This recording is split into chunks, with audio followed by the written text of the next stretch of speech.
untuk paham Ronggowarsito, sebenarnya keywordnya bagi saya ada 3 hal. Yang pertama, kewaskitaan, kesatuan dan laku. Dan yang ketiga, perputaran nasib, atau kalau di Jawa disebut cokro manggilingan. Jadi ini khas. Kewaskitaan itu tidak perlu diragukan lagi. Ronggowarsito itu orang yang waskito. Waskito itu sebenarnya bisa ada beberapa klasifikasi. Orang yang wawasannya sangat luas itu bisa waskito. Waskito itu ngerti apa yang terjadi besok. Misalnya kalau dilihat dari hawanya kayak gini, mungkin 3 jam lagi hujan akan turun. Itu tidak dari ilham, tapi kalau di Jawa namanya ilmu titen. Jadi kewaskitaan itu tidak harus kamu dapat wahyu atau ilham. Kayak temenmu berdua sama pacarnya masuk hotel. Nah, terus kamu bilang, itu paling sebentar lagi hamil itu mesti. Nah, itu bukan karena kalian waskito kan itu. Itu yo. Jadi kewaskitoan itu ndak harus kamu iso maca. Itu kan sama, membaca masa depan. Ora suwe mesti meteng kuwi. Itu waskito juga kan, tapi tidak karena dapat ilham. Kalau orang Jawa ada dimensi waskito yang bukan karena laku, namanya ilmu titen. Kayak kamu punya teori, wah sumuk banget ya ini mesti mau hujan. Itu ilmu titen, biasanya begitu. Meskipun ya nggak mesti hujan, kadang-kadang dapat sumuknya aja. Hujannya enggak. Nah itu waskito. Kalau bahasa Inggrisnya biasanya disebut clairvoyance. Clair itu clear, jelas. Voyant itu penglihatan. Jadi dapat penglihatan yang jelas. Nah, bagi orang-orang tertentu memang bisa membaca masa depan, meskipun kadang-kadang wujudnya hanya isyarat-isyarat. Isyarat itu yang dia terjemahkan. Jadi itu kewaskitoan. Yang kedua, ciri khasnya Ronggowarsito adalah kesatuan. Nanti ini bahkan puncak ajaran ketuhanannya agak mirip dengan Hamzah Fansuri dan kawan-kawan, wahdatul wujud. Dan yang kedua, laku. Jadi dimensi pengetahuan itu hanya berguna kalau berdasarkan kesatuan dan laku. Laku itu dijalankannya, kesatuan itu tujuan akhirnya. Jadi kalian punya ilmu apapun tidak ada gunanya kalau tidak dijalankan dan kalau tujuannya bukan Tuhan, bukan Allah. Belajar ilmu apapun, apakah itu fisika, matematika, biologi, apalagi filsafat, tafsir, dakwah, tarbiyah, dan macam-macam. Jadi harus ada dimensi lakunya. Dimensi laku itu berarti ada dampak praksisnya, tidak sekedar teori. Ya ada gunanya numpuk pengetahuan di kepala yang tidak relevan dengan hidupmu sehari-hari.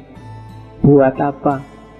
Segala yang mubadir itu temennya setan, termasuk ilmu yang mubadir. Maka ilmumu nggak boleh mubadir. Tidak ada gunanya kalian apal kitab, apal hadis, bahkan apal Quran, kalau perilakumu tidak mencerminkan yang kamu apalkan. Maka katanya orang Jawa, ngelmu itu kelakonnya ganti laku. Harus ada lakunya. Dan laku itu tidak ada gunanya kalau tujuan akhirnya bukan Allah, bukan Tuhan. Jadi ilmu apapun yang kita miliki harusnya bisa bikin kita semakin dekat sama Allah. Kalau tidak, ada yang tidak beres. Dan itu prinsip kalau di semua ajaran kebatinan, termasuk Ronggowarsito, termasuk ajaran tasawuf. Jadi keyword kedua, kesatuan dan laku. Keyword ketiga, cokro manggilingan. Cokro manggilingan itu biasanya gambarnya roda. Di Jogja ada taman bermain yang baru itu, yang Sindupak itu, yang biang lala besar itu kan namanya cokro manggilingan. mentang-mentang ada di Jogja. Jadi cokro manggilingan itu bahwa hidup itu berputar. Hidup itu kadang di atas, kadang di bawah. Filosofinya kayak roda. Tidak ada kesenangan yang abadi, tidak ada kesedihan yang abadi. Kalau dalam bahasa Islam, hidup itu inna lillahi wa inna ilaihi raji'un. Muter, tidak statis. Maka kamu tidak boleh putus asa. Kalau pas kalah juga tidak boleh euforia menang-menangan seolah-olah dunia milikmu kalau kamu pas menang. Hidup itu seperti orang pingsut itu tos-tosan. Jempol menang kalau lawan orang, tapi orang kalah. Orang menang kalau lawan kelingking tapi menang kalau lawan gajah, terus jadi muter. Jadi innalillahi wa inna ilaihi raji'un. Mahasiswa takut pada dosen, dosen takut pada rektor, rektor takut pada menteri, menteri takut pada presiden, presiden takut pada mahasiswa. Nah, itu muter. Nah, ya kan? Loh, itu kan cokro manggilingan namanya muter. Oh, presiden kan takut sama mahasiswa, di demo bisa turun dia. Nah, cuma mahasiswanya takut sama dosen, dosennya takut sama rektornya, rektor takutnya sama menteri, menteri takut sama presiden, nah presidennya takut sama mahasiswa, jadi muter. Itu cokro manggilingan namanya. Nanti kalau menurut tokoh Jawa yang lain, Ki Ageng Surya Mentara, orang kalau ingin menaklukkan cokro manggilingan, syaratnya satu, dia harus bisa Triwikromo. Triwikromo itu menguasai 3 dimensi. Yang pertama masa kini, yang kedua masa lalu, dan yang ketiga masa depan. Maksudnya apa? Yang kamu alami sekarang itu akibat dari masa lalu. Kalau ingin menguasai masa depan, ya masa kinimu harus bagus. Nanti dampaknya di masa depan bagus. Jadi kuasai 3 ini. Kalau masa kini pingin enak, masa lalunya harus bagus. Kalau masa depan pingin enak, masa kininya harus bagus. Itu namanya Triwikromo. Kalau di wayang, orang yang bisa melakukan Triwikromo itu dia akan jadi maha raksasa. Tidak ada yang bisa mengalahkan. Kayak ceritanya Krishna itu kan. Krishna itu kan waktu mau perang Bharatayuddha, dia dilecehkan oleh Duryodana dan kawan-kawan, akhirnya marah, keluar ke alun-alun. Kalau di Jawa Triwikromo, dia jadi raksasa besar luar biasa, tidak ada yang bisa menaklukkan. Satu-satunya yang bisa menaklukkan nanti kalau di wayang Bathara Narada. Narada itu asistennya dewa yang dia turun terus mengingatkan, Krishna, tugasmu bukan itu. Itu Triwikromo. Jadi orang yang bisa menguasai 3 zaman, dia akan jadi raksasa, tidak ada yang bisa mengalahkan. Kalau kalian memahami cokro manggilingan, kalian tidak bisa kalah. Tidak ada yang bisa bikin kalian sedih, tidak ada yang bisa kalian gembira luar biasa. Biasa aja. Senang dan susah itu biasa. Tidak perlu terlalu diambil hati. Wong hidup ini memang kadang di bawah, kadang di atas. Kalau lagi sumpek, oh berarti sekarang sedang di bawah. Kalau lagi seneng, oh berarti sekarang sedang di atas. Asal hati-hati, jangan sampai rodanya rusak. Kalau rodanya rusak, kalau kamu di bawah terus. Tidak bisa muter lagi. Iya, jadi roda rusak itu apa? Berarti harmoni alam sudah rusak. Manusia nggak bisa lagi memayu hayuning bawono. Kalau yang jahat-jahat kok buahnya enak terus, untung terus, itu berarti rodanya rusak. Kalau yang baik-baik dapat jatah sumpek terus, itu berarti rodanya rusak, jalannya nyeleweng. Harus ada yang meluruskan. Oke, cuma jangan takut, di filosofinya kejawen, filosofinya sufi, selalu akan ada orang yang diutus oleh Allah, diperintahkan oleh Allah untuk meluruskan roda, untuk mendandani roda. Zaman dulu mungkin nabi-nabi, kalau sekarang mungkin para wali, para ulama. Oke, jadi belajar Ronggo Warsito harus kenal Cokro Manggilingan. Nanti kan Cokro Manggilingan itu ada zaman rusak namanya Kolotidho, terus diganti zaman Kolosubo, zaman enak, nanti rusak lagi, ganti lagi. Itu namanya Cokro Manggilingan. Di sebagian besar karyanya logika Cokro Manggilingan yang dipakai oleh Ronggo Warsito. Jadi dia seorang yang wasito, bisa membaca masa depan. Dia orang yang sudah tamat melakukan laku dan mengalami kesatuan dalam hidupnya, dan juga punya filosofi hidup Cokro Manggilingan. Itulah nanti dasar semua pemikirannya Ronggo Warsito. Oke, itu tadi yang tak sebut. Ada di catatan saya ada 4 orang yang sangat berpengaruh terhadap Ronggo Warsito. Yang pertama yang ngomong dia, namanya Ki Tanujoyo. Jangan salah, karena selalu nempel ke Ronggo Warsito. Ronggo Warsito dapat pelajaran banyak tentang cara berpikirnya orang kecil. Jadi itu penting. Jangan salah, karena orang-orang di sekelilingmu itu menentukan caramu berpikir. Karena dia selalu ditempel oleh Ki Tanujoyo, maka Ronggo Warsito termasuk orang yang peka terhadap situasi rakyat kecil. Kalau yang di sekelilingmu orang bangsawan semua, orang besar semua, orang elit semua, susah kalian bisa menangkap apa yang terjadi di masyarakat kecil. Dan itu keuntungannya Ronggo Warsito. Bahkan di beberapa bab ada cerita Ronggo Warsito itu bisa paham bahasanya binatang. Itu sebenarnya metafor luar biasa untuk menunjukkan bahwa dia peka dan paham terhadap bahasa orang kecil, bahasa kasta rendah, bahkan sampai binatang. Itu jasa dia ditempel terus oleh Ki Tanujoyo. Meskipun ada cerita ya, yang ngajari judi, yang ngajari adu jago itu ya Ki Tanujoyo itu.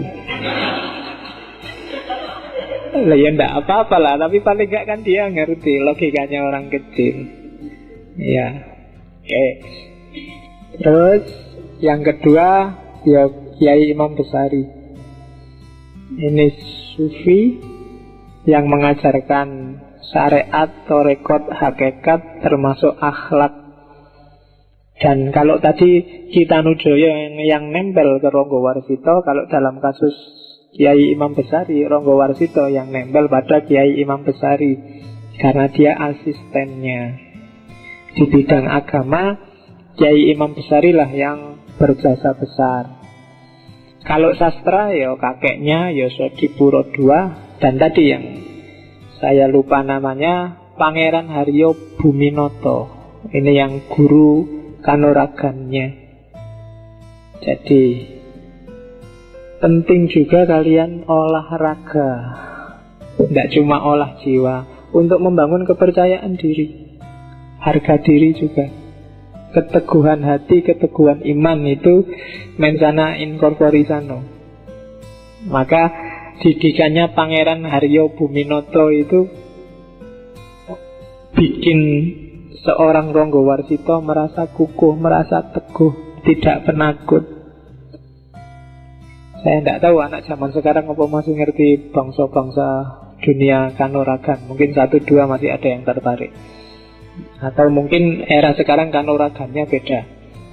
Skillnya bukan lagi skill jurus, tapi skill IT misalnya. Yang tidak bisa IT, pontang-panting. Itu mungkin kanuragannya beda. Yang penting kamu punya andalan, biar pede. Karena hidup itu paling tidak 1-2 harus ada yang bisa dibanggakan, baru kepalamu bisa tegak. Kalau nggak punya, bikin. Kalau nggak ada, bikin. Latihan. Latihan apa?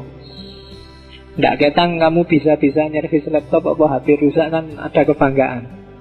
Aku loh bisa nyervis. Kan ada. Paling nggak ada itu. Kalau nggak punya itu, kepalamu nggak bisa tegak. Syukur-syukur banyak keahlianmu. Dan itu lumayan untuk bangun kepercayaan diri.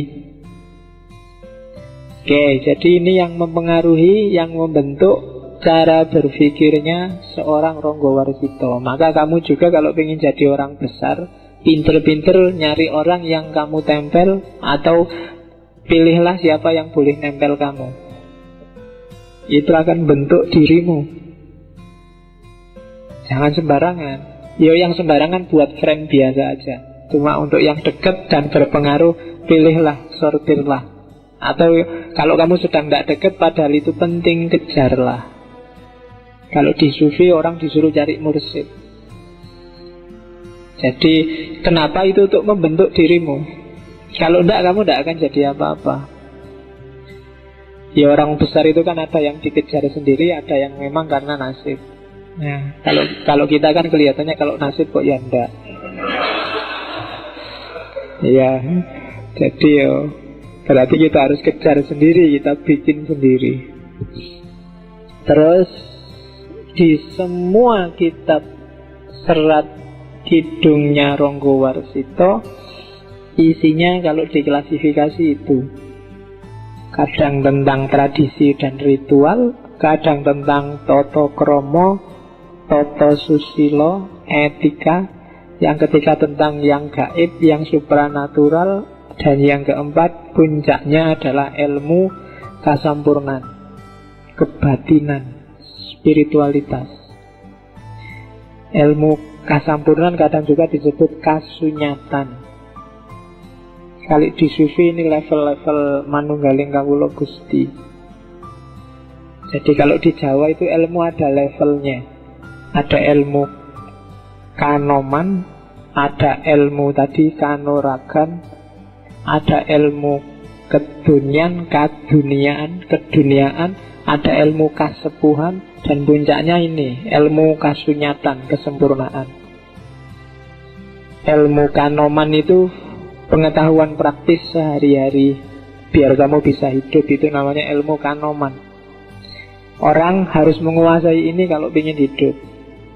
Itu kalian juga kan sudah menguasai gimana caranya makan, gimana caranya kawin, gimana, itu kanoman.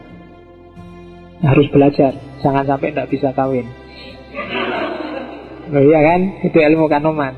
Di level atas sedikit ada level kanoragan. Kanoragan ini mengolah daya yang sebenarnya sudah ada di potensi dirimu, tinggal diaktualkan. Apakah itu daya jiwa atau daya jasmani atau daya rohani, namanya kanoragan. Kalau hari ini yang jasmani ya olahraga lah. Kalau zaman dulu ada aji-ajian mantra dan lain-lain. Terus di atas itu ada ilmu kadunian, ilmu untuk bisa menguasai dunia, nggak sekedar menjalani hidup di dunia. Pertanian, perikanan, dan macam-macamnya itu ilmu keduniaan. Di atas itu ilmu kasepuhan. Kalau ilmu kasepuhan itu kemampuan seseorang untuk menyelesaikan masalah secara bijaksana, apapun masalahnya. Orang yang sudah bisa melakukan ini biasanya sudah disebut kelompok sepuh atau sesepuh atau bini sepuh. Ilmunya namanya ilmu kasepuhan. Dari sisi moral ilmu kasepuhan paling tinggi, tapi dari sisi spiritual di atas itu ada namanya ilmu kasampurnan, ilmu kasunyatan. Yang tidak semua orang bisa nyampe ke level ini. Hanya orang tertentu yang serius, sungguh-sungguh mau menjalani laku. Kalau kasepuhan kadang-kadang dari pengalaman saja bisa, pengalaman hidup sehari-hari, lama-lama juga pengalaman yang ngumpul, dia jadi bijaksana otomatis. Tapi kalau kasunyatan, kasampurnan, orang harus menjalani laku dulu. Makanya ini termasuk jenis sastra, jenis pengetahuan yang tidak bisa dibabarkan, dijelaskan ke sembarang orang. Seandainya dijelaskan pun, kalau orang memang belum makomnya, paling cuma dihafalkan, tidak bisa dijalani. Kalau di Jawa kadang disebut sastro jendro hayuningrat, ilmu sangkan paraning dumadi. Itu hanya level tertentu yang mampu ke sana. Kayak kita ini mungkin belum makom tapi bisa belajar. Tapi paling banter kita belajar hanya menghafalkan atau memahami teorinya. begitu dipraktekkan agak berat. Karena memang ini hubungannya sama laku dan kesadaran. Dan itu nanti yang dilakukan oleh Ronggo Warsito. Dia menulis salah satu masterpiece-nya yang luar biasa, yang isinya semacam ensiklopedi kebatinan Jawa. Judulnya Serat Wirid Hidayat Jati. Nanti kita bahas di belakang aja yang Wirid Hidayat Jati karena agak dalam. Kalau nanti waktunya nyampe, kalau enggak ya kita baca aja. Nanti mungkin sesi kapan kita dalami khusus Serat Wirid Hidayat Jati itu. Siapa tahu 1-2 di sini ada yang nyandel besok mau jadi wali. Iya, nah ya kan, paling nggak ngerti teori ini sih, nggak apa-apa. Nanti jadi walinya besok. Paling nggak kan wali nikah apa wali murid.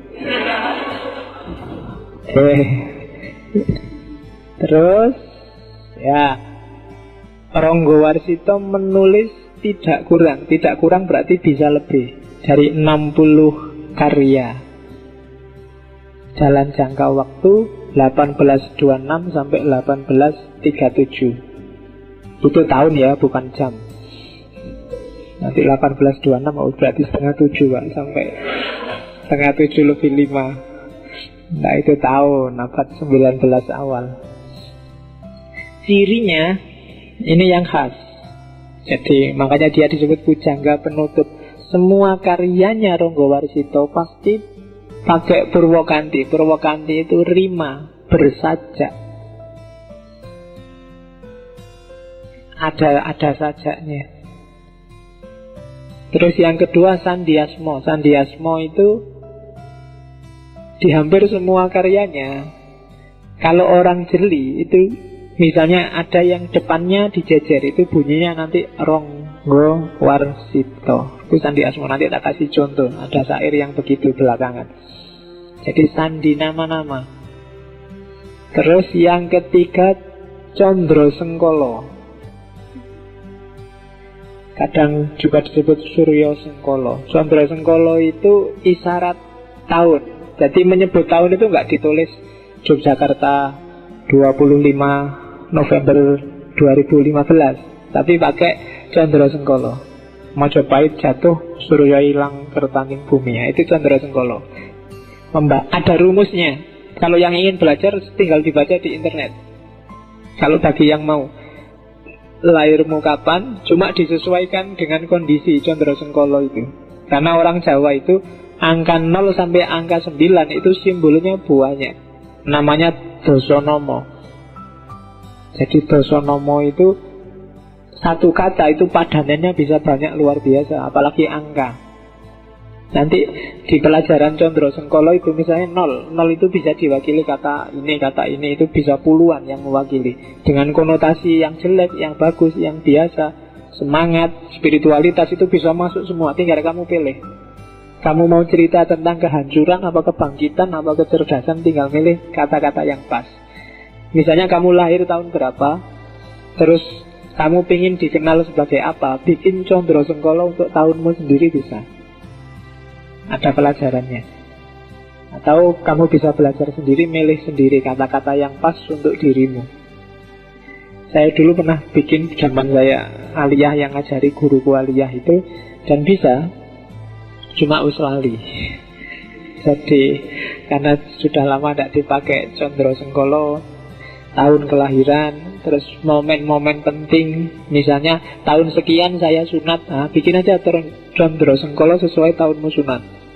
Ya mbuh apa kuno sunat waktu mungkin putusnya apa gitu, tidak apa-apa. Tapi bahasa Jawa. Oke.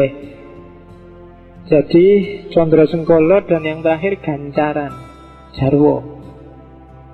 Jarwo itu semacam keindahan. Ya, bukan Sopo Jarwo itu. Kamu ngerti nih, tidak apa-apa lah Jarwo, tapi kan keindahan lagu. Jadi enak kalau dibaca, dilagukan. Itu Ronggo Warsito. Jadi ciri-ciri karyanya Purwokanti, Sandiasmo, Condro Sengkolo, Gancarannya bagus. Oke, kita jelajahi. Ada banyak sekali serat. tak pilih beberapa, dan dari serat itu pun tak potong-potong. Ada yang tak ambil puisinya, ada yang tak ambil ajaran utamanya.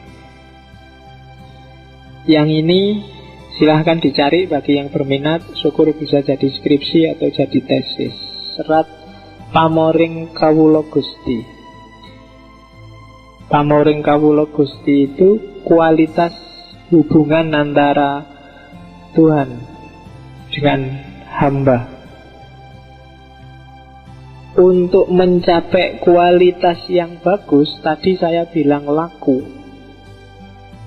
Urutannya laku ada 7 itu. Kalau diserat Pamoring Kawula Gusti. Yang pertama, topo itu bisa kalian artikan puasa, poso, topo.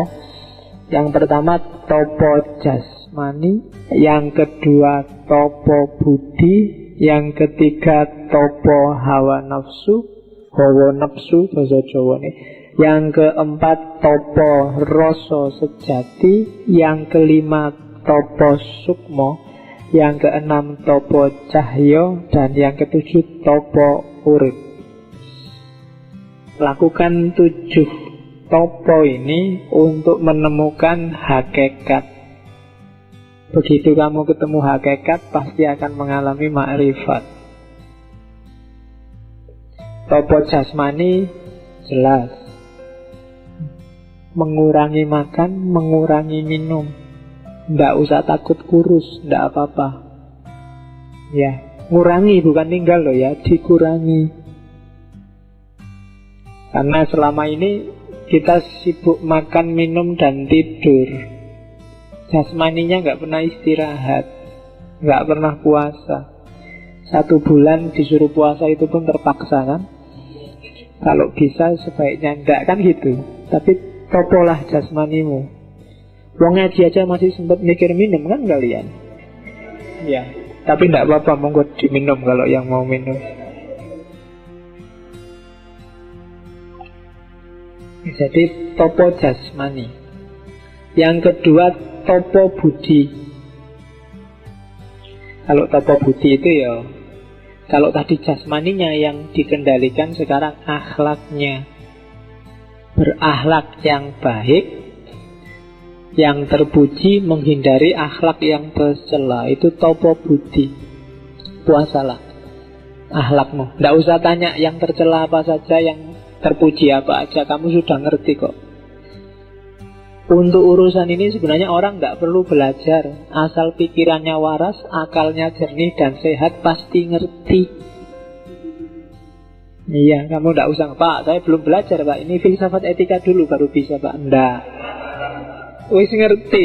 Asal pikiranmu jernih, mesti ngerti kalau bohong itu jelek, kalau curang itu jelek, makan haknya orang lain itu jelek. Nggak harus kalian baca buku tebel-tebel, nggak harus tanya kemana-mana. Tanya aja ke pikiranmu yang jernih, hatimu yang jernih, pasti ketemu. Dan jalankanlah. Yang penting cuma itu sebenarnya. Wong kamu sejak MI juga sudah diajari oleh gurumu kan, mana baik mana buruk, tinggal dijalankan. Godaan banyak. Ingin jujur aja godaannya. Wah, kalau jujur nilainya nggak bisa A besok, Pak. Itu kan godaan sebenarnya. Dan kamu kalah dengan nilai A, kamu kalah dengan ijazah, kamu kalah dengan pacar. Pacarmu itu nggak usah kamu gombali, mungkin juga masih mau kok. Ngapain tak dibohongi pakai gombal? Ya, jujur aja lah, nggak apa-apa. Kalau pacarmu tanya, Mas, aku paling cantik nggak? Kalau paling sih mungkin nggak. Lah kan jujur namanya, yang lebih cantik banyak. Nah, cuma yang mau cuma aku kan gitu. Oke. Lah ya kan jujur kan, kamu sering membiasakan diri tidak jujur sih. Nanti jadi masalah loh. Nanti kalau kamu putus, loh katanya dulu aku paling cantik. Loh enggak, dulu kan aku bilangnya kalau paling cantik enggak. Lah ada yang lebih cantik ya aku ganti no kan gitu. Itu karena jujur, jadi dia enggak terlalu sakit. Kalau kamu bohongi terus yang paling cantik, rame mesti. Oke. Karena kesusahanmu itu biasanya kamu sendiri yang nanam, yang bikin susah. Terus Yang ketiga, topo hawa nafsu. Ini pengaruh Sufisme Ghazalian sangat tampak, bahwa orang harus mengendalikan 4 jenis nafsu. Aluamah, ya kalau bahasa Arabnya lawamah, amarah, sufiyah, dan mutmainnah. 4-4-nya harus dikendalikan, jangan bablas. Dikendalikan itu bukan berarti dimatikan loh ya. Aluamah itu kalau di Ronggowarsito simbolnya perut, pusatnya ada di perut. Hubungannya sama makan, minum, tidur, dan yang sejenis itu. Kalian tetap harus makan, minum, tidur, tapi jangan bablas. Harus ngerti batas. Jadi aluamah ya, karena nggak ada ini kamu nggak bisa hidup dong. Tetap makan, tetap minum, tapi harus ngerti batasnya. Syukur-syukur sebelum batas sudah berhenti. Nabi bilang berhenti sebelum kenyang, bukan berhenti sebelum kekenyangan. Ya, kalau ada tanda-tanda, wah sebentar lagi kenyang ini, berhentilah. Tidak usah tanya alasannya apa, nanti hikmahnya banyak kalau Nabi yang ngomong. Yang kedua, amarah. Amarah itu kalau di Ronggowarsito simbolnya telinga. Marah, angkara murka. Orang harus punya nafsu ini, biar ada semangat, gairah, tapi jangan bablas. Kamu harus punya api dalam dirimu. Kalau tidak gitu kamu kehilangan semangat, kehilangan gairah, tidak kreatif, tidak agresif, tidak pingin maju. Harus pingin maju, tapi jangan diumbar amarah ini. Kalau diumbar nanti kayak api, kecil jadi teman, besar jadi musuh. Jadi kendalikan amarahmu. Yang ketiga, supiyah. Supiyah simbolnya mata. Ini hubungannya sama nafsu seks, gairah natural laki-laki perempuan yang normal. Kadang-kadang yang nggak normal kan ada aja. Ya, semoga di sini nggak ada, semoga normal aja. Apapun yang terjadi lebih enak normal. Ya, nggak usah neko-neko yang aneh-aneh. Jadi supiyah. Harus lo ini, jangan kamu bertekad jadi pendeta, tidak kawin, eman-eman. Lo ya kan, tidak boleh ada yang, tadi saya bilang, tidak boleh ada yang mubadir.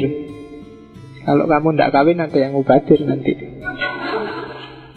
Jadi harus dimanfaatkan, itu anugerahnya Allah. Cuma jangan bablas. Kalau bablas jadi perkara. Kamu harus ngerti batas. Jadi prinsipnya nafsu ini harus ngerti batas. Kapan harus maju, kapan harus mundur. Kamu harus ngerti mana yang boleh ditabrak, mana yang jangan ditabrak. Kalau yang jangan ditabrak kamu tabrak, pasti masalah. Percayalah. Entah besar, entah kecil, entah kapan, pasti akan ada masalah. Jadi nafsu sufiyah, simbolnya mata. Saya tidak tahu, mungkin ini karena Ronggowarsito cerdas luar biasa. Biasanya bablasnya nafsu sufiyah ini karena mata. Ketika matamu tidak terkontrol, apalagi yang tiap hari bukai laptop dan downloadi gambar-gambar dan film-film, itu alamat sudah. Ya, tidak terkendali. Ya paling tidak kamu boros sabun. Alhamdulillah. Iya, tidak apa-apa lah. Oke. Iya. Oke, yang kelima, ya tidak apa-apa. Yang sudah pengalaman diem aja, tidak apa-apa. Yang keempat, nafsu mutmainnah. Mutmainnah ini biasanya nafsu dianggap paling bagus, tapi juga jangan bablas. Orang yang bablas di mutmainnah, dia akan jadi orang yang kasarnya namanya konyol, berkorban untuk orang lain. Dirinya sendiri sengsara, baik pada orang lain, dirinya sendiri susah. Itu bisa bablas ke sana. Baik hati, kalau kebablasan juga jelek, tidak mendidik, mencelakakan diri sendiri. Jadi nafsu mutmainnah bagus, tapi juga harus dikontrol. Kalau kamu punya uang 3.000, kalau mau sedekah ya 1.000 saja. Jangan buka dompet dikasih semua. Itu namanya tidak cerdas. Ya kan? Bablas itu namanya sudah. Ya sedekah ya sesuai kemampuan. Zakat aja cuma 2,5%-nya kok, malah sedekah dikasih semua. Itu namanya tidak cerdas. Biasanya terus kamu jawab, loh nanti kan balasannya 10 kali lipat. Kamu mau sedekah apa dagang? Loh iya kan? Loh ya kalau kamu dagang mikir balasannya berapa kali lipat. Kalau mau sedekah ya tidak usah mikir balasan dong, harus ikhlas. Sebenarnya ini sangat sederhana, cuma kadang-kadang kamu kok ya masih ketipu. Jadi ya normal-normal aja lah, jangan konyol kalau bahasa anunya. Sedekah ya sedekah, bantu orang ya bantu orang.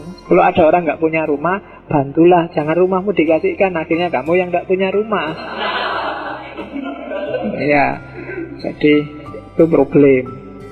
Jadi itu namanya poso hawa nafsu.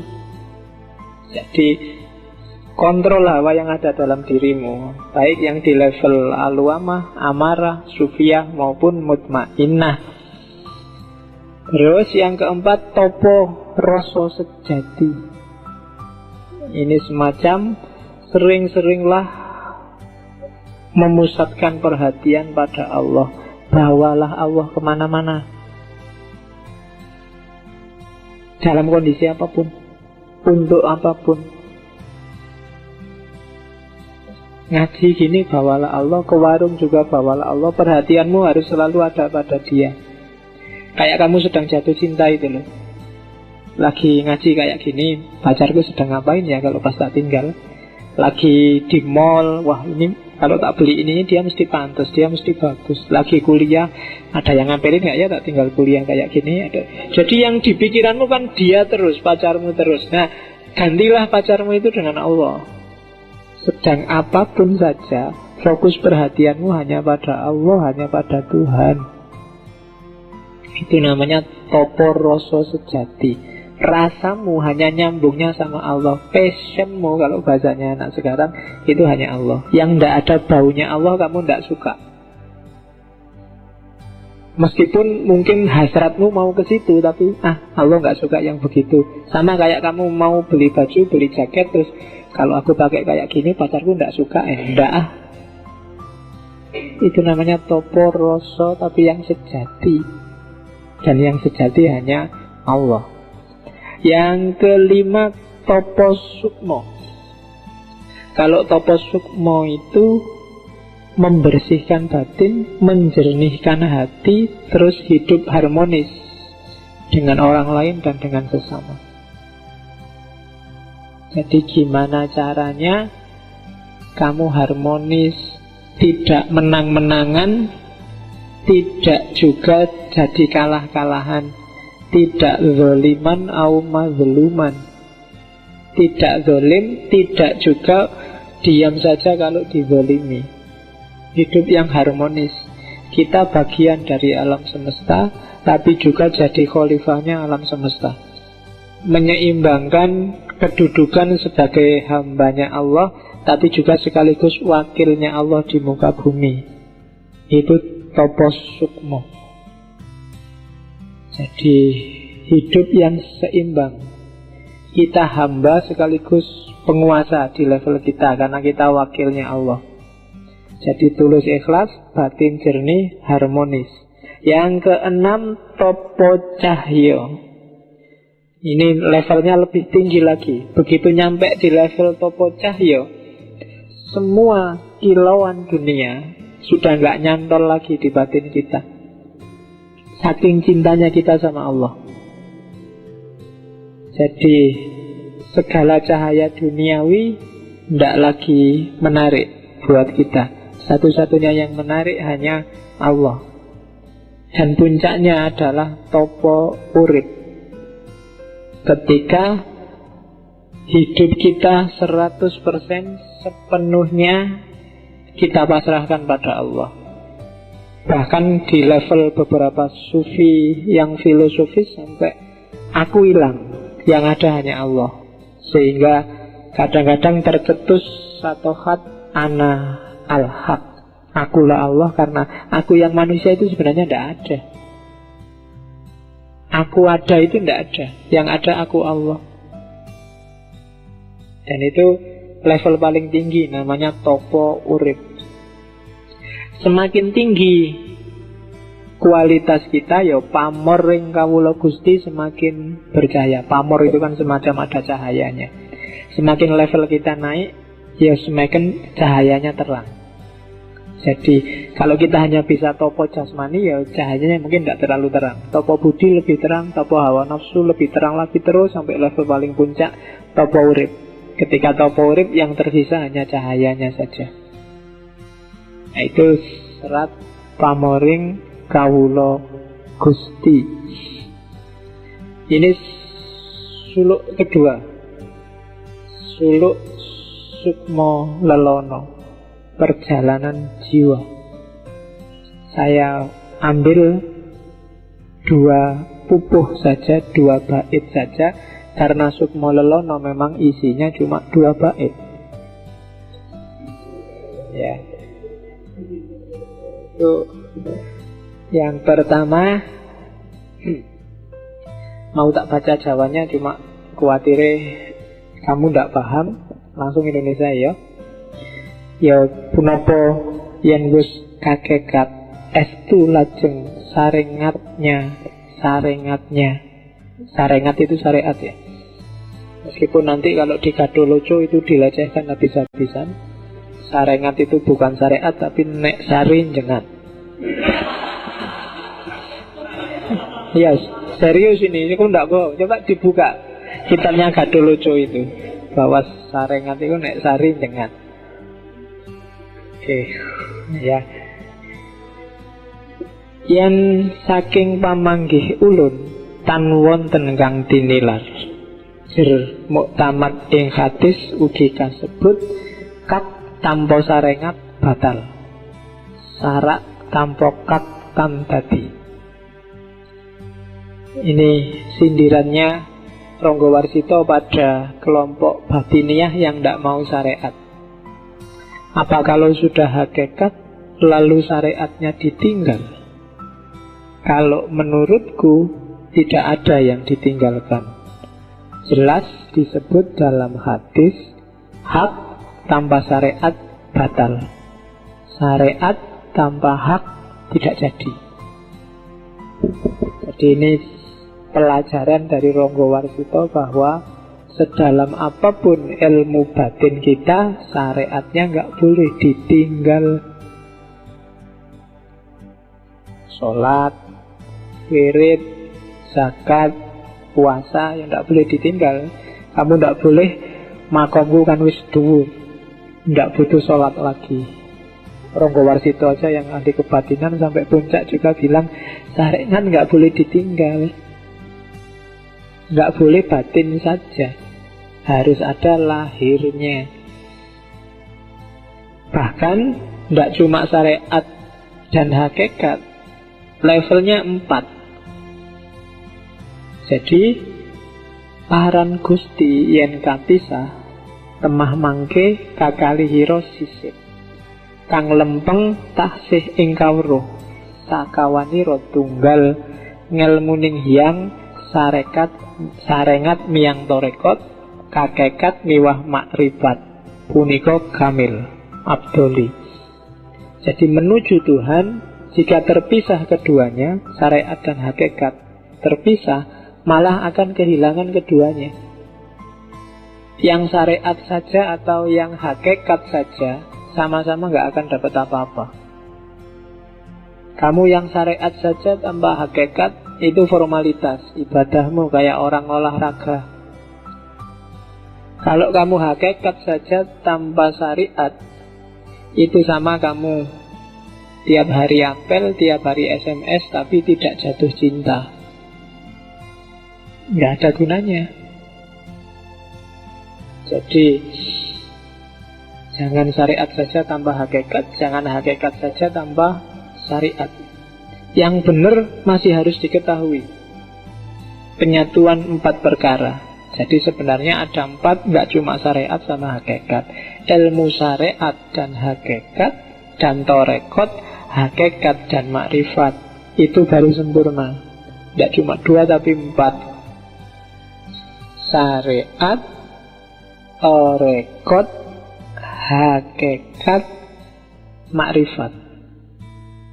Jadi orang yang menjalankan syariat harus ngerti torekotnya.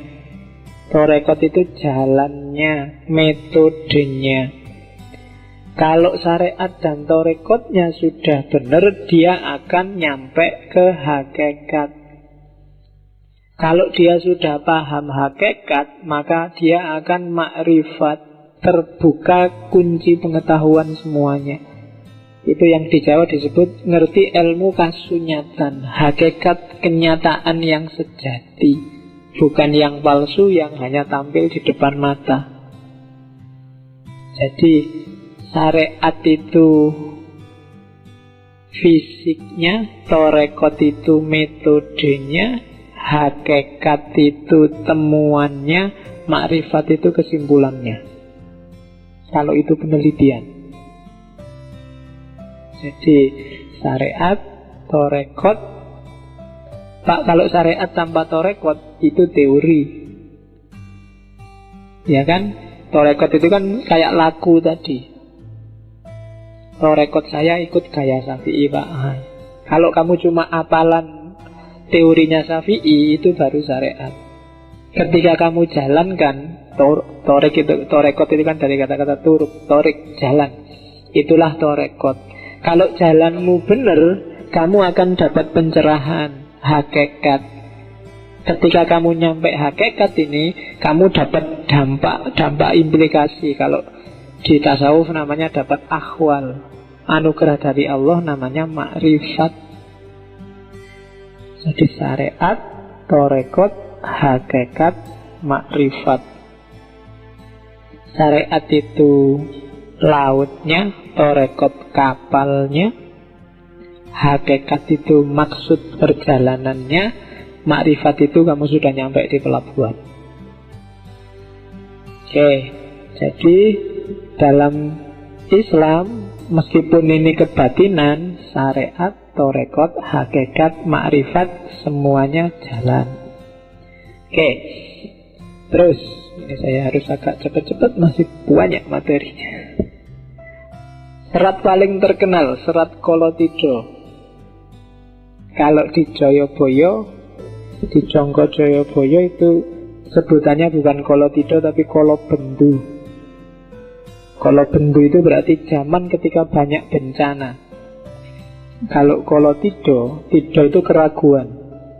Zaman ketika benar salah tidak jelas, itu Kolotida. Mungkin kayak hari ini kan Kolotida.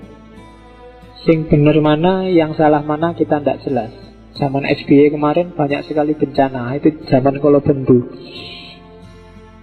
Saya tidak tahu, harusnya siklusnya itu habis Kolobendu, Kolosubo. Tapi kok habis Kolobendu, Kolotida. Indonesia ritmenya sudah agak rusak. Harus ada yang memperbaiki roda tadi. Kalau enggak, kita dari Kolotida ketemu Kolobendu, terus ketemu Koloyuga, susah terus, tidak ada ketemunya. Coba dilihat bahasanya Ronggo Warsito. Ratu Utomo, patihe patih linuwe, pranayaka Tias Raharja, panekare becik-becik, parandine tan dadi paliasing Kolobendu, mandar mangkin andadara, rubedo angribeti, bedo-bedo ardaning wong sak negara. Negara sebenarnya aparatnya luar biasa. Rajanya itu raja yang utama, kualitasnya luar biasa. Kurang apa Jokowi? Iya. Patihnya juga, patih linuwih, patihnya sangat berkualitas. Mbuh patih iki sapa? Jokowi apa Setia Novanto apa sapa lah. Itu kan orang berkualitas semua, doktor KB, ada yang profesor. Semua anak buahnya baik. menteri-menterinya, staf-stafnya, coba dicek, tidak ada orang bodoh sama sekali. Namun segalanya tidak menjadi penawar kolobendu. Adanya mereka yang dahsyat semua itu tidak jadi sebab hilangnya segala kerumitan. Bahkan semakin berkembang, bahkan jadi sumber masalah. Karena kadang-kadang wong pinter itu bisa jadi sumber solusi, sok-sok juga jadi sumber masalah. Kalau nggak percaya, coba kamu punya organisasi terus rapat. Kalau pengurus organisasi pinter semua, rapatnya mesti suwi. Semua usul nggak selesai-selesai. Akhirnya keputusannya rapat ditunda untuk rapat berikutnya. Jadi rapat lama-lama kesimpulannya untuk rapat lagi. Kadang-kadang enak sing bodoh-bodoh ngono diajak opo wae manut. Gini ya. Iya, pinter ki malah nyusai. Kerepotan makin menjadi lain orang, lain perilaku anggarannya. Yang mahasiswa punya anggarannya sendiri, yang dosen punya anggaran murkanya sendiri, yang buruh punya anggaran murkanya sendiri. Jadi kejahatan ada levelnya sendiri-sendiri. Kejahatan level menteri, kejahatan level ketua DPR, kejahatan level wapres, kejahatan level mahasiswa. Semua punya gaya sendiri untuk anggaran murka. Itu zaman Kolotido. Dan ini yang bikin sumpek Ronggo Warsito. Zaman dia, ketika dia tadi dipepet habis-habisan oleh Pakubuwono IX. Kata dia, amenangi zaman edan, ewuh oyo ing pambudi. Melu edan nora tahan, yentan melu anglakoni, boya kaduman melik. Kaliren wekasanipun. Dilalah karsa Allah, beja-bejane wong kang lali, luwih bejo kang eling lan waspada. Ini bait yang paling terkenal dari Ronggo Warsito. Mengalami zaman edan memang serba repot. Ikut edan tidak sanggup. Kalau tidak ikut, tidak mendapat apapun juga. Bahkan bisa kelaparan. Namun sudah menjadi kehendak Tuhan. Betapapun untungnya, bagaimanapun beruntung orang yang lupa, lebih beruntung orang yang senantiasa ingat dan waspada. Ini pujangga yang bisa kayak gini. Kalau kita agak susah. Kalau kita nggak korupsi karena nggak ada kesempatannya. Ya. Jadi Ronggo Warsito mengeluh. Zaman edan, kalau saya nggak ikut edan, nggak kebagian apa-apa. Tapi kalau saya ikut edan, nggak tahan aku. Kalau aku nggak korupsi, terkucil aku. Tapi nek aku korupsi, nggak kuat. Kalau kita kan nggak. Kalau kita nggak korupsi, terkucil aku karena nggak ada kesempatannya. Kalau dapat kesempatan, ngalah-ngalahi yang kemarin korupsi.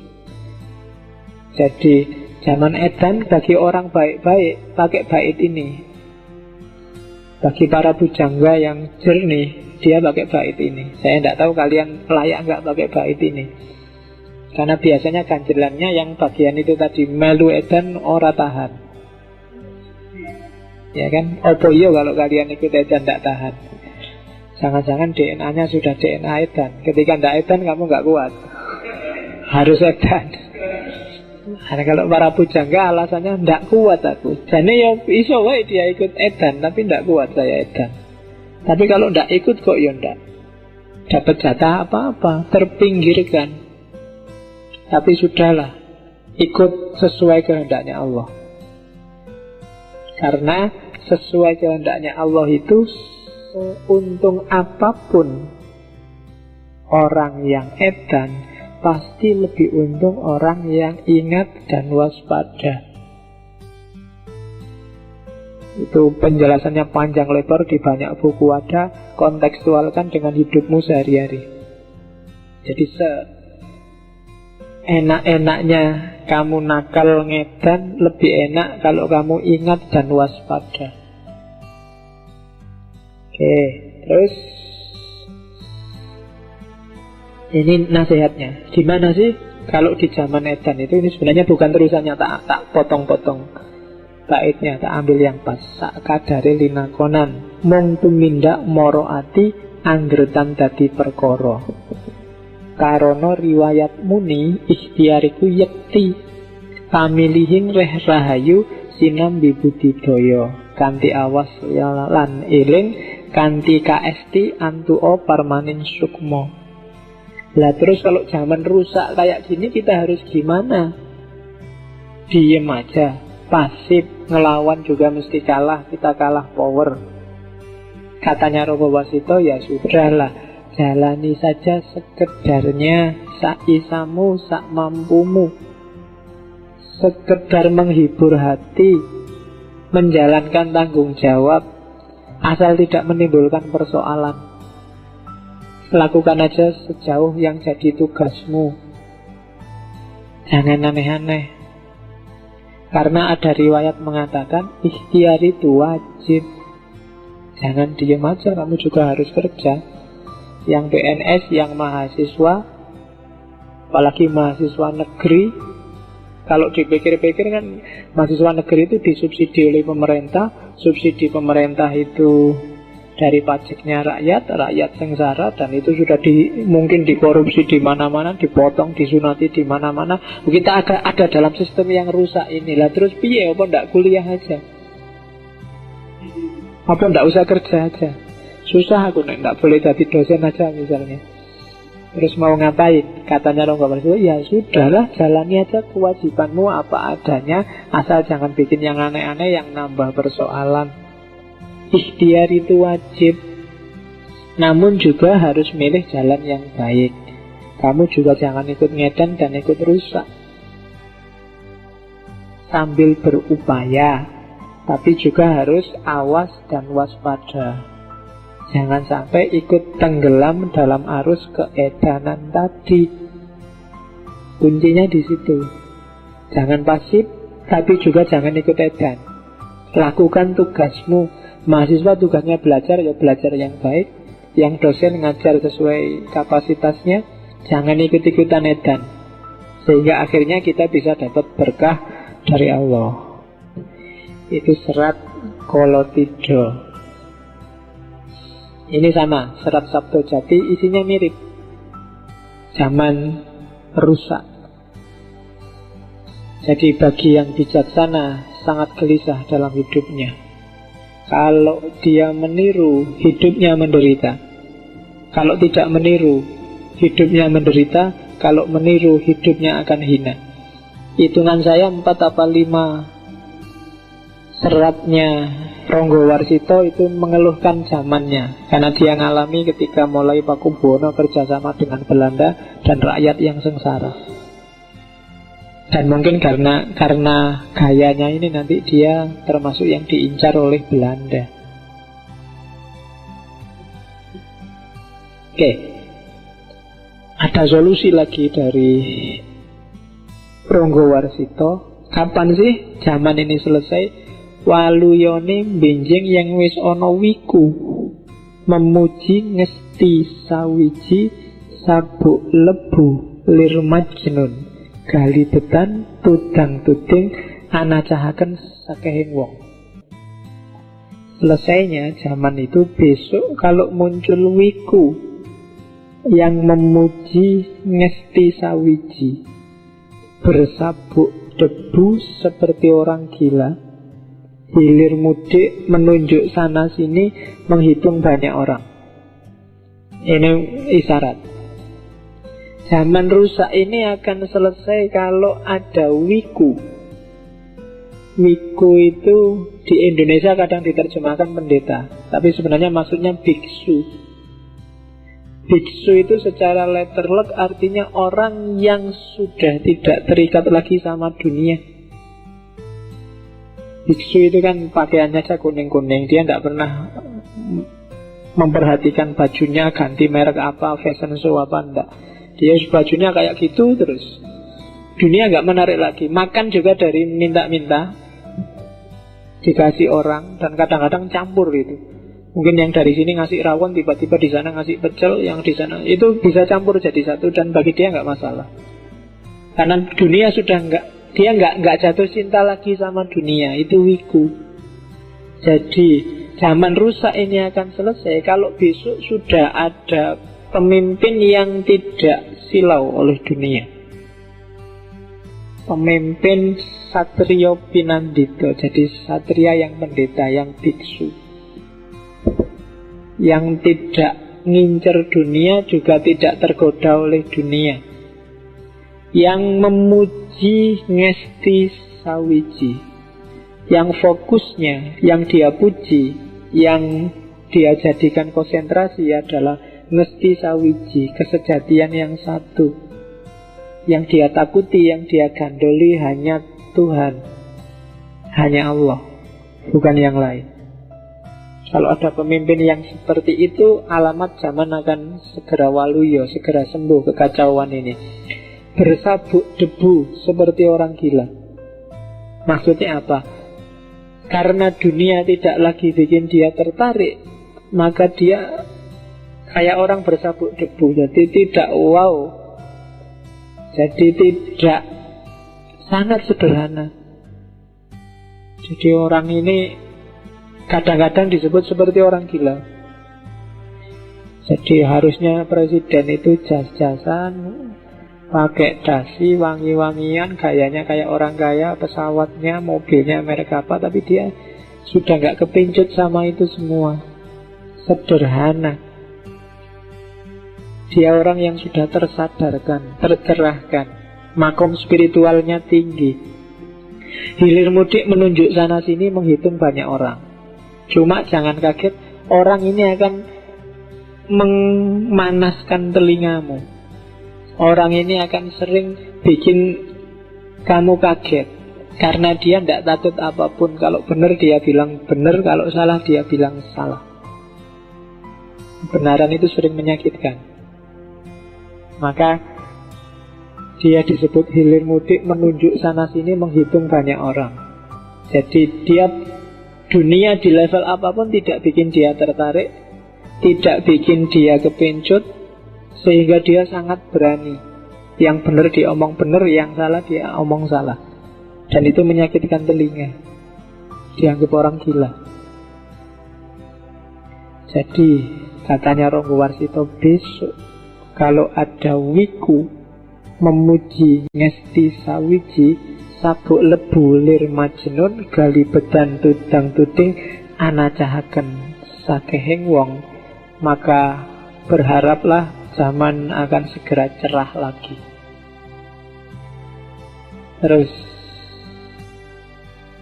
tak sambung dengan serat Sabdo Tomo, tak ambil satu bait aja, sebenarnya agak panjang, untuk mengingatkan kita bahwa lengkungan kalunganing kaluwung proboniro kuning abang biru sumurupa iku mung soroting warih wewarahe para rasul dudu jatining hyang manon.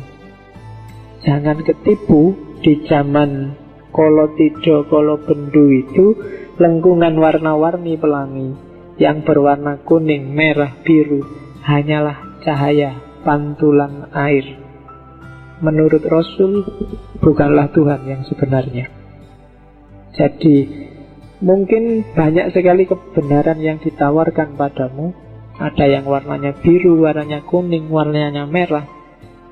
Jangan berhenti di situ, karena itu hanya pantulannya. Carilah air yang sejati.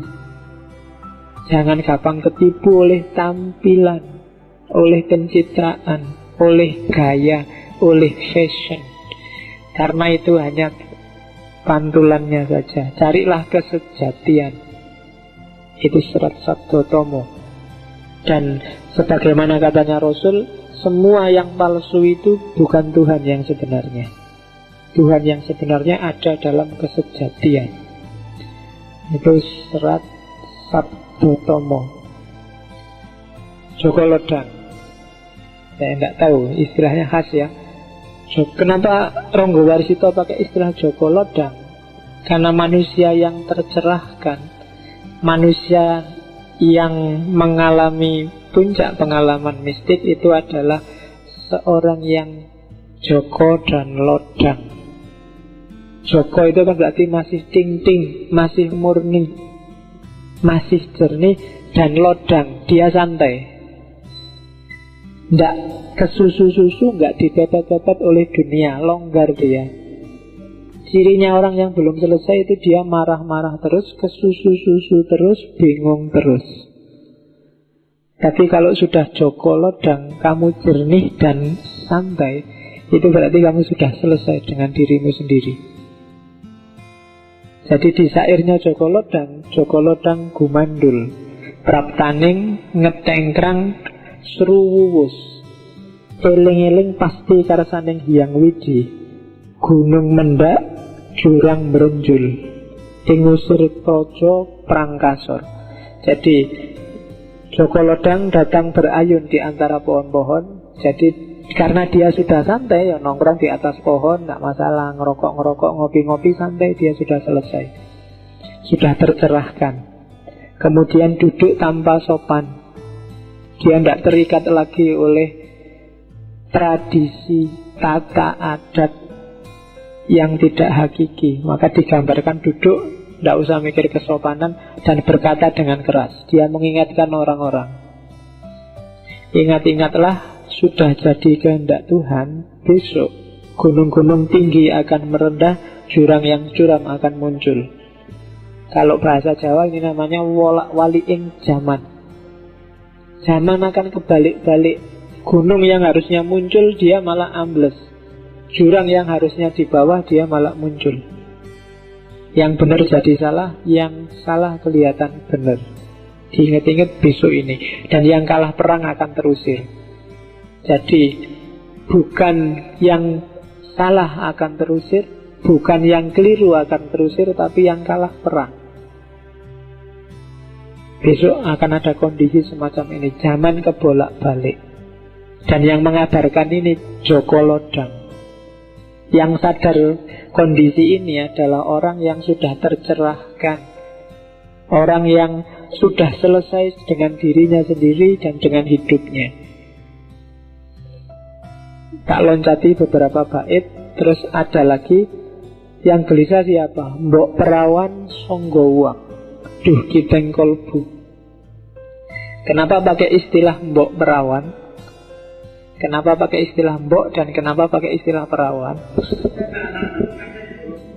Perawan sama kayak Joko tadi, ada kemurnian, ada kejernihan di situ.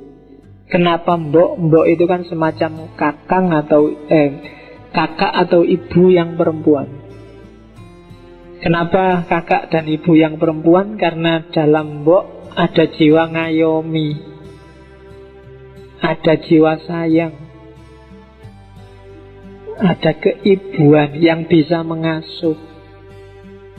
Ketika Joko Lodang menceritakan besok zaman akan kebolak-balik, kacau dan rusak, yang gelisah pertama-tama adalah mbok perawan.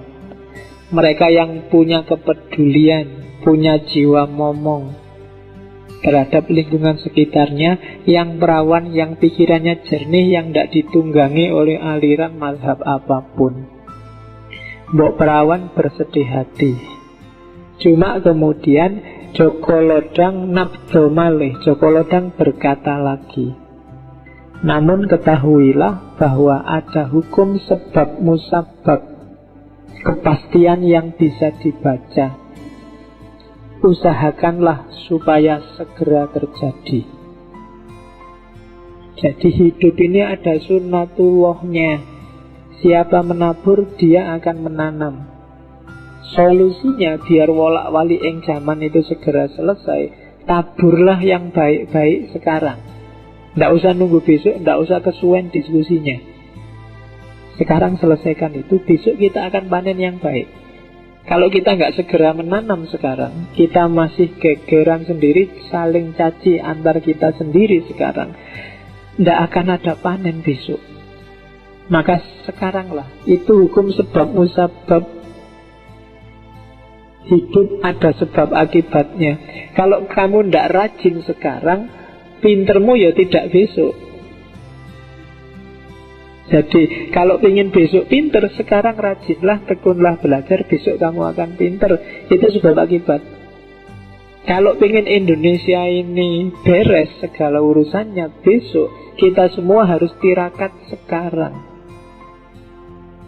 Kalau kita menunda-nunda tirakat, semua nyari enaknya sendiri, senangnya sendiri, ya zaman kalau tidur, wolak-wali yang zaman tidak akan selesai. Masih lama. Wiku mesti sawijinya tidak akan muncul. Untuk jadi wiku kan harus ada tirakat. Dan tugas kita sebenarnya untuk tirakat itu tadi. Itu peringatannya Joko Lodang. Bait selanjutnya ini nanti yang sering ditafsirkan orang ramalan kemerdekaan Indonesia, karena pas kalau pakai Condro Sengkolo itu tahun 1945. Jadi sangkalane masih nunggal zamanipun ning sakjroning madya akhir. Wiku Sabto Ngesti Ratu, adil parimarmeng dasih ing kono kersaning manun. Kapan era sebab akibat itu selesai? Zamannya masih sama, jangan khawatir.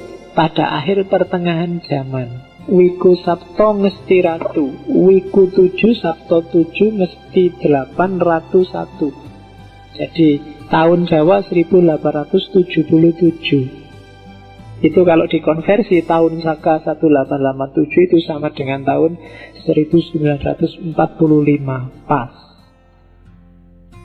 Akan ada keadilan antara sesama manusia. Itu sudah menjadi kehendak Tuhan. Ini yang saya bilang dahsyatnya Ronggo Warsito. Nasihat ini bisa berlaku segala zaman. Tapi dia bisa menyisipkan salah satu fase yang menunjukkan bahwa yang dia omongkan benar, yaitu 1945. Jadi itu yang tadi contohnya, contoh Condro Sengkolo. Di banyak puisinya, di banyak syairnya, seratnya nanti semacam ini. Terus ini nasihat untuk anak-anak muda. Serat Wedarogo. Sengaja tadi yang Hidayat Jati saya singkirkan ke belakang, harusnya di depan, tapi agak berat. Nanti kita baca aja, penjelasannya belakangan. Tapi yang Wedarogo lebih penting.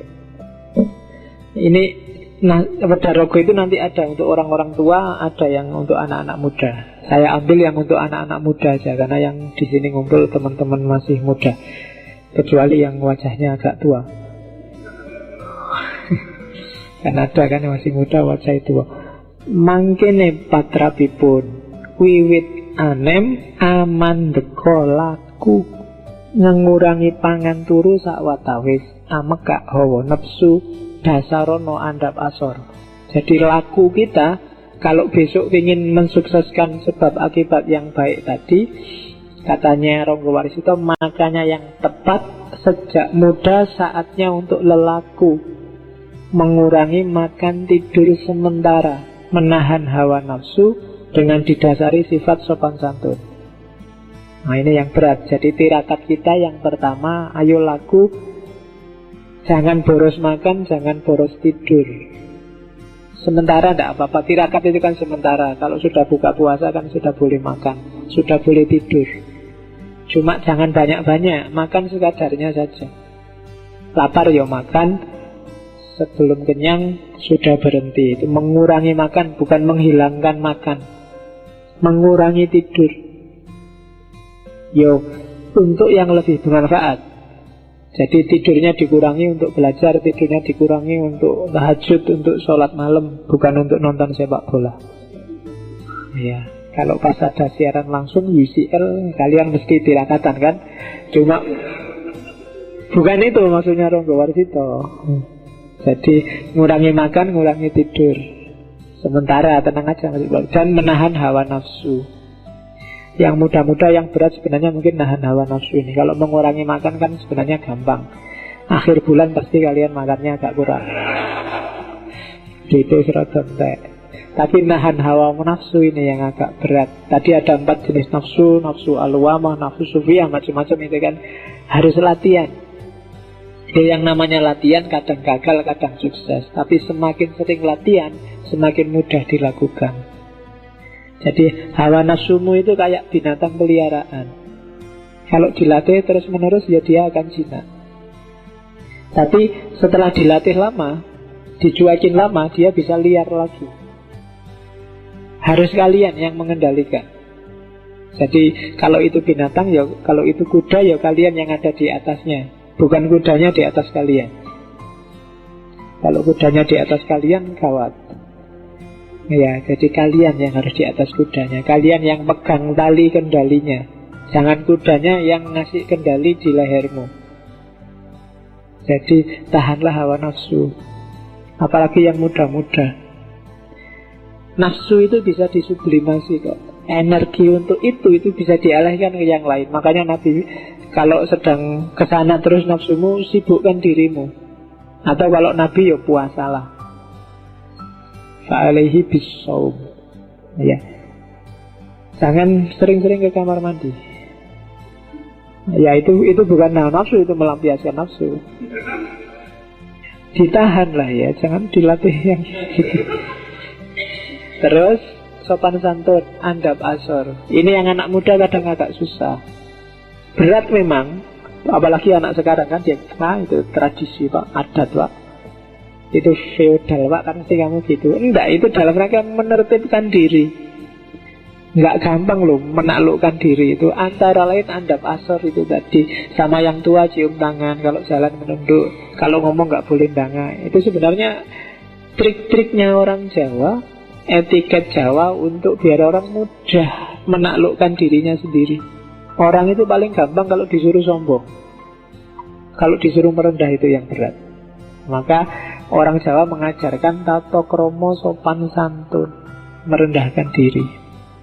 Terus anak muda jangan sampai nganggur, katanya Rangga Warsita, tinimbang lan angin nganggur, boyo becik ipil-ipil kaweruh, angger datan ewan panasaten sayekti, kawidyane wuwuh-wuwuh wekasan kasub kinaut. Daripada nganggur, lebih baik nyicil nyari ilmu.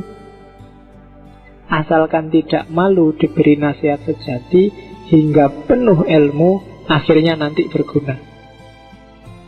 Jadi kalau kalian sedang off, merasa bete, pingin ngapain daripada nganggur, nyicillah ilmu.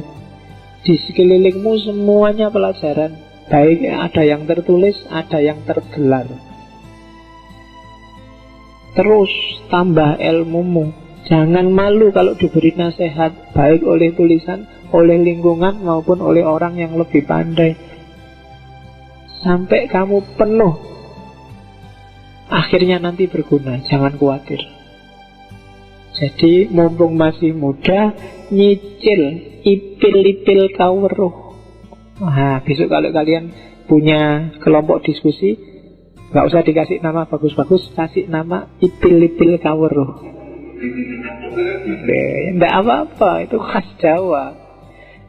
Jadi kita bikin kelompok diskusi yang namanya ipil-ipil kaweruh. Nah, jadi nyicil-nyicil, ngupil-ngupil pengetahuan. Jadi dikit-dikit tidak apa-apa. Kalau banyak kamu ngeblak nanti. Sidik-sidik nanti paham. Lama-lama ngumpul. Ilmu itu kan karakternya semacam itu. Kalau kalian nafsunya besar, pingin pinter, dadak, terus beli buku besar-besar, percayalah buku itu tidak kamu baca. Ya, wis to. Paling kamu bolak-balik tok terus taruh, terus tidur. Iya. Jadi baca kayak gini, akhirnya bukunya yang baca kamu tidur. Bukan kamu yang baca buku. Oke.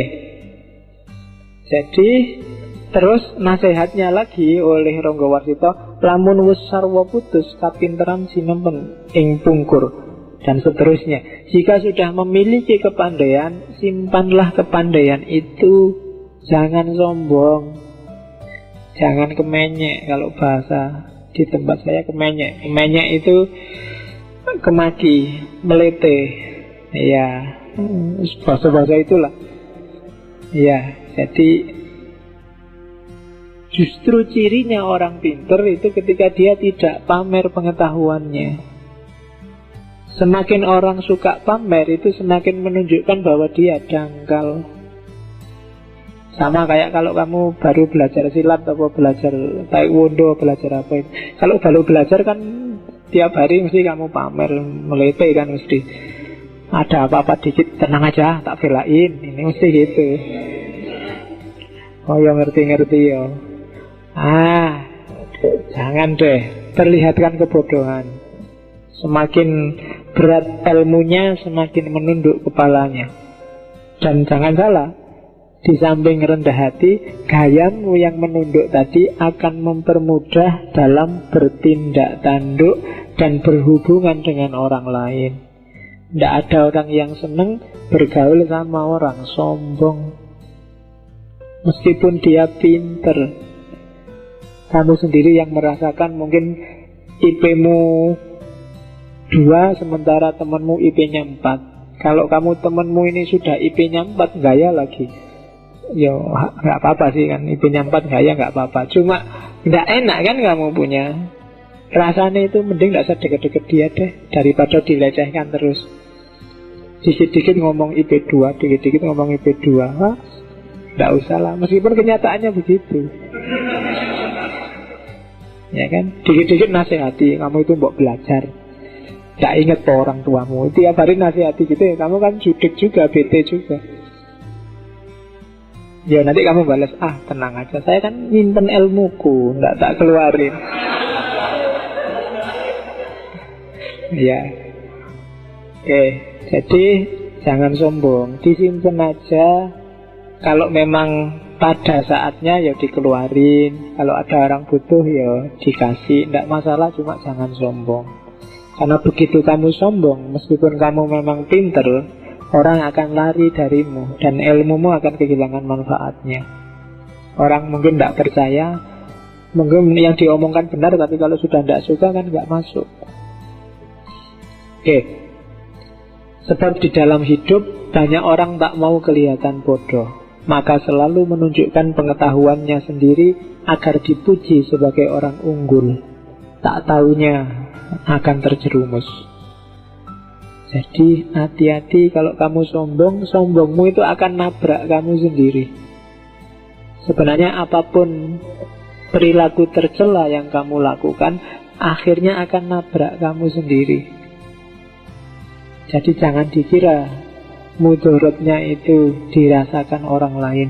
Yang pertama-tama merasakan akhlakmu yang jelek itu dirimu sendiri. Kerugiannya ya kamu sendiri. Kalau benar-benar pandai, orang yang pintar itu harusnya tidak demikian kelakuannya. Haruslah dengan kira-kira bagaimana baiknya. Pandai-pandailah mengaku bodoh agar dapat memberi manfaat pada orang lain. Pinter-pinterlah merendah. Makanya orang Jawa itu kan lebih suka rendah diri, rendah hati. Ngomong aja kan gak suka yang keras-keras.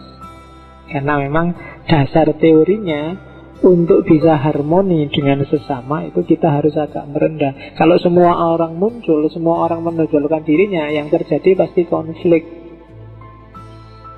Jadi merendahlah.